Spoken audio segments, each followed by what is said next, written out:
Good morning. So this is our fifth week in a series of messages on the Beatitudes. And we've been looking at the 8 blessings that Jesus gives at the beginning of the Sermon on the Mount. It's unusual today to do anything in the last 8 weeks in the church. But I've come to believe that these messages from Jesus, these blessings are important to us as we think about who God is calling us to be in the world today. We look at the world and we see the turmoil, the pain, the suffering, the division, the polarization, the politics. And I think it's just really timely for us to root ourselves in this core teaching of Jesus. The reality is we could spend months unpacking each and every one of them. And I'll share with you that as I've walked through each of these 8 Beatitudes, preparing these messages, they have been very challenging to me. Comforting, but also extremely challenging and comforting. Because the problem with Jesus is that whenever Jesus shows up and when you encounter Jesus in the Sermon on the Mount, and if you're comfortable, get ready to be uncomfortable because he just kind of wrecks your certainty and disturbs you, or I like to say he just punches me in the face, upsets my settledness. And as we've been learning in these Beatitudes, there's so much more here beyond the surface level that we mostly often experience these Beatitudes with. So if you're just jumping in today for the first time, we had several people at the first service who were new to us.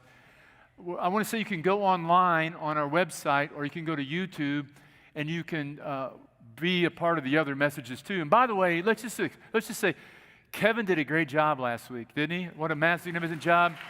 I happen to know, and Jody can confirm it, that he was up to 4 a.m. writing the sermon. And why? Because he has 2 little boys running around everywhere. And I just want to say, Kevin makes it look easy, but it's not easy being a father, a husband, a pastor, and doing all those things. And I don't know where Kevin's somewhere, but we love Kevin. Don't we love Kevin? Amen. By the way, while we're talking about Kevin, he's back there. He turns 40 on September 25th.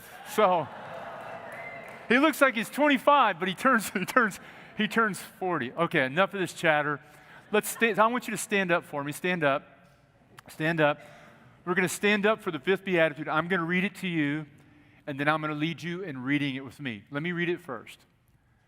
Blessed are the merciful, for they will be shown mercy. Blessed are the merciful, for they shall be shown mercy. You may be seated. Okay. Yesterday morning,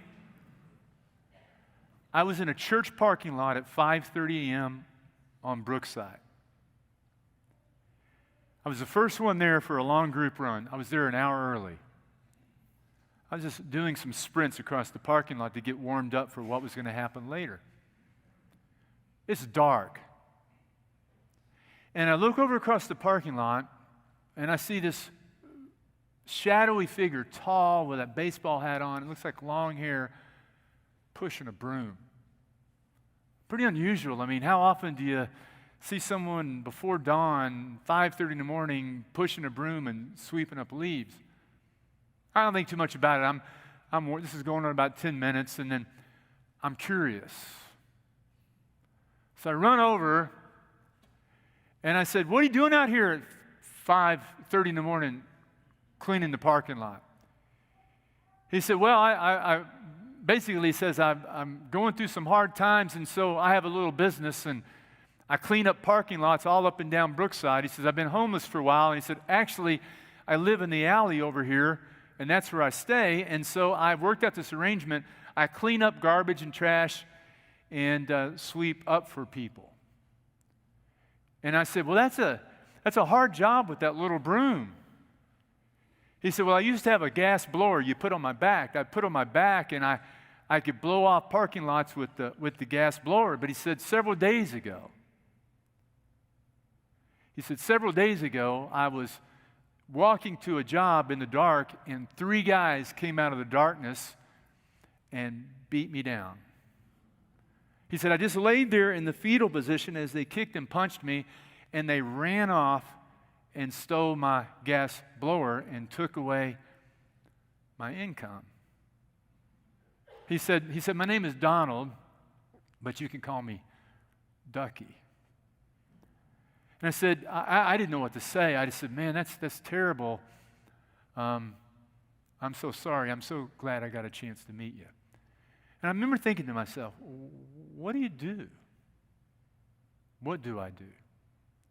So I then just went off on my run. Now hold on to that for a minute. So this beatitude, in this 5th beatitude, there's a very significant shift that takes place in Jesus' teachings. A significant shift. The first 4 beatitudes are what I call the need beatitudes. This is the way I look at it. The next 3 are the help beatitudes. The next 3 are what God is doing with us and what God is calling us to be. But the first 4 are God's bless yous to the duckies of the world.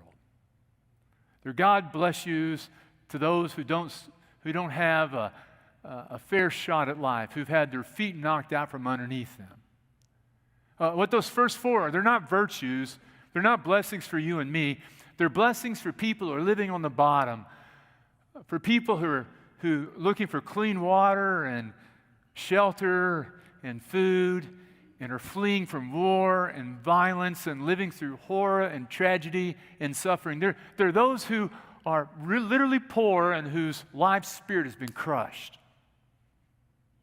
They are those who are mourning the losses that take place and mount up every day, in their life. Loss and suffering in ways that we can never even imagine.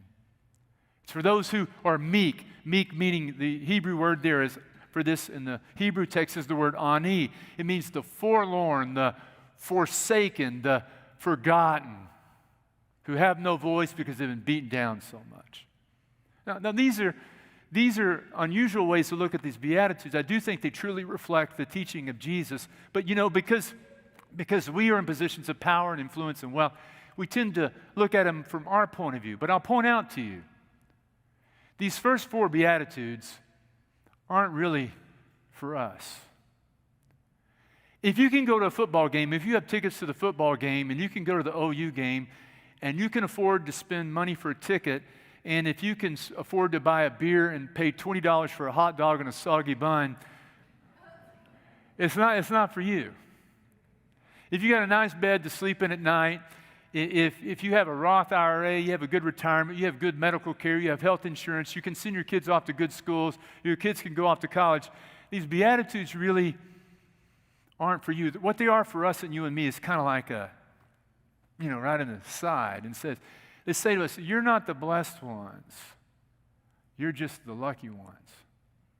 The ones that God blesses are the ones that are living on bottom, the ones who are who know hunger, who know thirst, and who hunger and thirst for a better world, a world where they don't have to worry about their children being gunned down by gang violence in some poor country, who hunger and thirst to be treated fairly, to not be judged by the color of their skin or their sexual orientation, but to be shown respect and dignity, who hunger for that. That's what these first 4 are about. Now, if you doubt me on what I'm saying this morning, and you think I'm putting some sort of spin on this text, I would ask you to go and read through the Hebrew Bible. Out of respect for the Jewish people, we call it the Hebrew Bible, we call it the Old Testament. But go back and read through the Hebrew Bible, and you will find out that in the Hebrew Bible, over and over again, God says, I favor the cause of the poor, the widow, the orphan, the foreigner, and the immigrant. You see, the whole Bible begins with the story of how the whole world is a mess, and then God calls out the Jewish people, and then they find themselves in a terrible mess themselves. They find themselves living in Egypt, and it says that the God of the poor and the defenseless and the oppressed hears their cry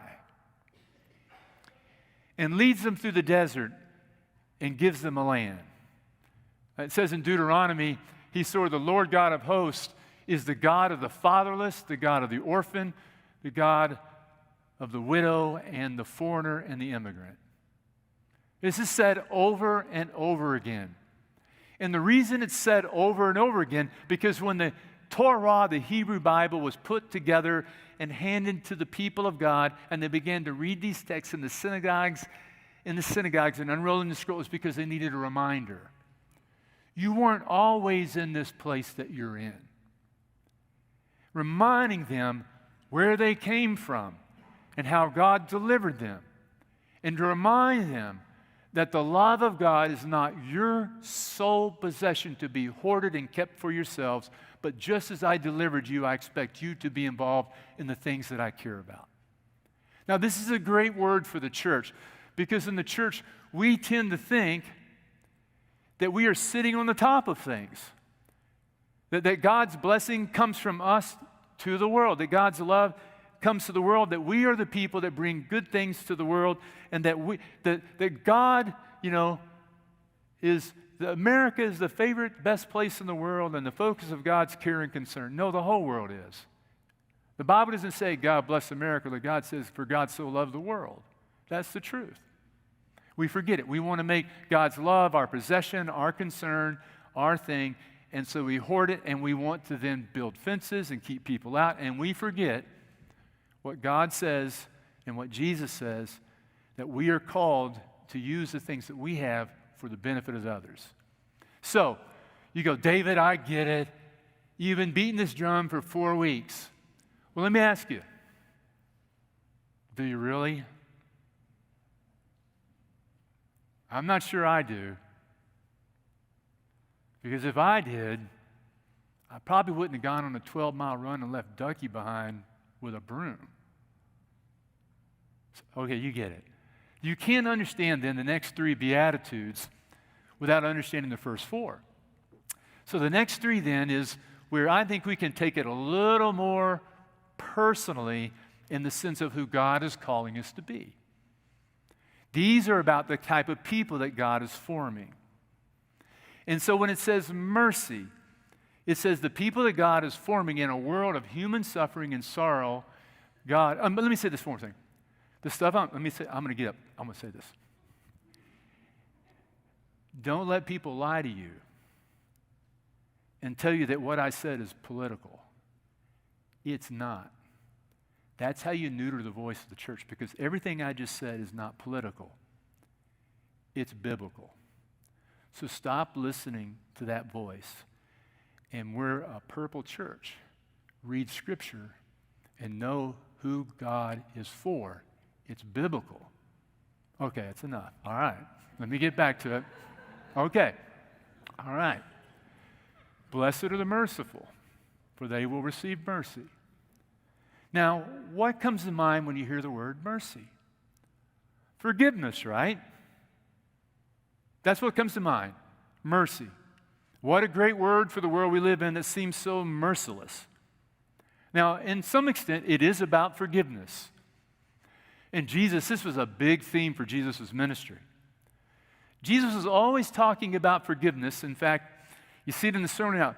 Forgive those who hurt you. Forgive those who persecute you. Turn the other cheek. Give your coat to your enemy.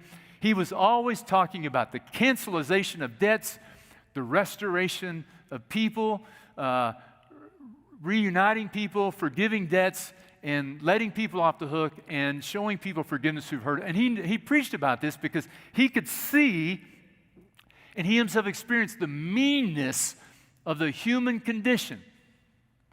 He sees what unforgiveness does to us in the world that we live in.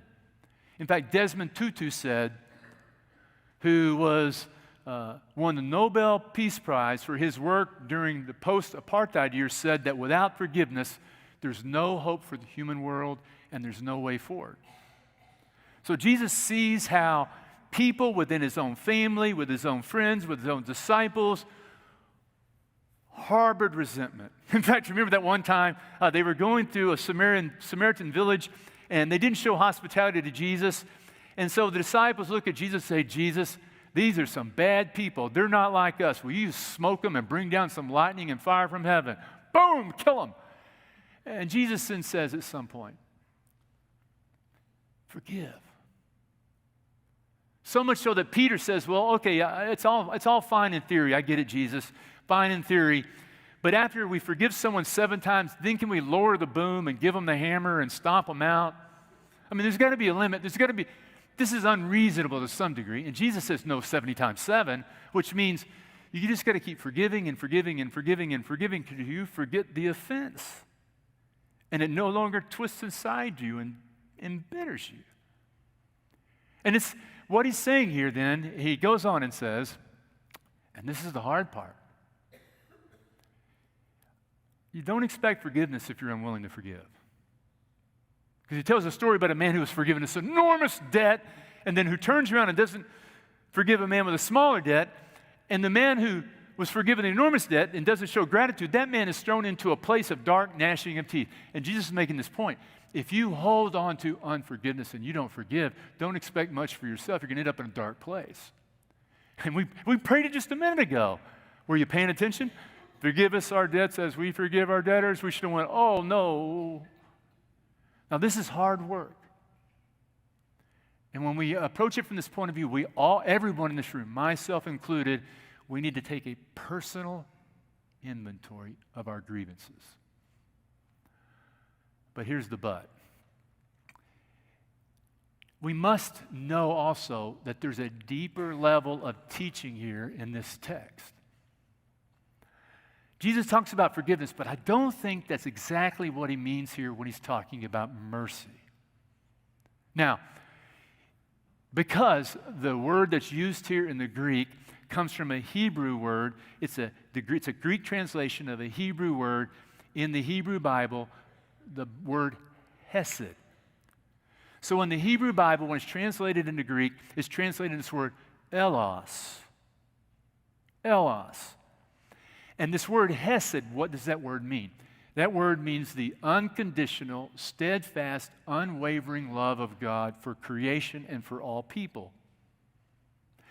That is a word that's used over and over and over again in the Hebrew Bible. That word defines the heart and the character of God for all people.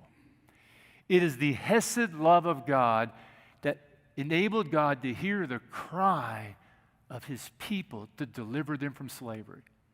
So in all these scriptures, when you hear about God defending the cause and showing mercy to the weak, the fatherless, the immigrant, the foreigner, and all those scriptures where you hear this happening, it's translated to this word mercy. Hesed is translated to the word Elios, to the word mercy. Are you with me now? Are you about to pass out, Barbara? Are you with me? All right, reach over and check somebody's pulse. He's still awake. Okay. All right. Okay. So you get it. This word then, elos, in the Greek from hesed means this. It means compassion that's demonstrated by action. It's a familial love. It's a love that's up close and personal, that's familial, and that's compassionate, demonstrated by action. So, for example, Jesus sees a leper. Will you heal me? Jesus shows elos to the leper, heals him, restores him. Jesus encounters a Canaanite woman later in Matthew's gospel. A Canaanite woman is living, she would be considered an enemy of God's people. This woman crosses the border to be with Jesus, and Jesus crosses this religious border. And she wants mercy. Show elos to me, to my daughter who's possessed by demons. And he restores her to her sanity and shows mercy. And then later in Matthew's gospel, we see 2 blind guys. These 2 blind guys say, Jesus, show us elos. Treat us like a member of your family. Show us love. In every one of these instances, what mercy means here is coming alongside someone who is in pain and suffering and bringing healing and hope to them to restore them to wholeness. Are you with me now? Okay. So blessed are those who see someone who is suffering, who can see them, hear them, feel their suffering, and are moved beyond pity to action to render aid and to bring help and healing. That's what this means. Those who do will receive it themselves. So what then does mercy look like practically? Well, mercy is something that we have to begin to practice every single day. This is what mercy looks like. Mercy looks like you're standing in the line at Reese's, and there's someone in line in front of you with a basket full of groceries, and their card is declined. And you pull out your card and say, "Here you go." Mercy offers to hold the screaming baby of the mother sitting in the seat next to you because she's about to lose her mind. Mercy is smiling and offering kind words to your fellow employee who's grumpy and angry because you know something is going on at home. Mercy understands that everybody's life path is different. And you look at people and you see what's on the outside of people, and you don't let it stop you from offering help. Do you know there's not a single person in this world that wakes up and says, "I'm going to make a decision today that's going to destroy my life, that's going to bankrupt me, put me on the street, and make me homeless"? Nobody wakes up that way. Nobody. But you know why people end up in the way that in the situations they do? Well, if you had parents that they had, you would too. If you lived in the circumstances that they lived in, you would too. If you were sexually abused, you would too. If you grew up food insecure, you would too. The reality is, people make one decision that leads to another bad decision, and desperate people do desperate things, and they end up at a place in their life they never wanted to be, don't want to be, and they don't even recognize who they were. It's not what they wanted for their life. It's a series of things. And so mercy doesn't judge people for where they are. Mercy looks at people with compassion and seeks to understand them and to offer them aid in the way that we can. Listen, I would rather be accused of being gullible and taken advantage of than to go to heaven and stand before Jesus hard-hearted and indifferent and full of apathy and cynical and skeptical. I would rather be taken advantage. I'm willing to be taken advantage of 10, 12 times because it's not my business. My business is just to offer the help that I can, when I can, how I can. And I'm telling you, stay away from Jesus because he's going to ruin your long run. I'm a mile down the road and I hear that word, Elos.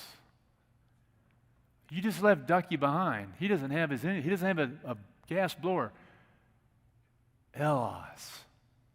That's all I can think about. Come on, Jesus, I just want to listen to the Doobie Brothers and run.